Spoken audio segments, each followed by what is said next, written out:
রাজধানীতে banner poster অপসারণের নির্দেশ বিএনপির। রাজধানী থেকে ব্যানার, ফেস্টুন ও পোস্টার সহ সব ধরনের বিলবোর্ড অপসারণের নেতা কর্মীদের নির্দেশ দিয়েছে বিএনপি। শনিবার পৃথক সংবাদ বিজ্ঞপ্তিতে এ নির্দেশনা দিয়েছেন ঢাকা মহানগর দক্ষিণ বিএনপির আহ্বায়ক রফিকুল আলম ও সদস্য সচিব তানভীর আহমেদ এবং ঢাকা মহানগর উত্তর বিএনপির আহ্বায়ক মো. আমিনুল হক ও সদস্য সচিব মো. মোস্তফা জামান।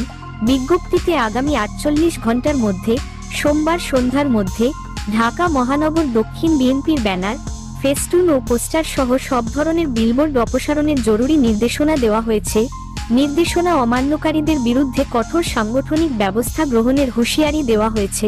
অপরদিকে ঢাকা মহানগর উত্তর বিএনপির সংবাদ বিজ্ঞপ্তিতে বলা হয়েছে, গত ৫ আগস্ট স্বৈরাচার শেখ হাসিনার পলায়নের পর থেকে ঢাকা মহানগর উত্তরের আওতাধীন সব থানা, ওয়ার্ড ও ইউনিটগুলোতে বিএনপি এবং অঙ্গ ও সহযোগী সংগঠনের অফিস থেকে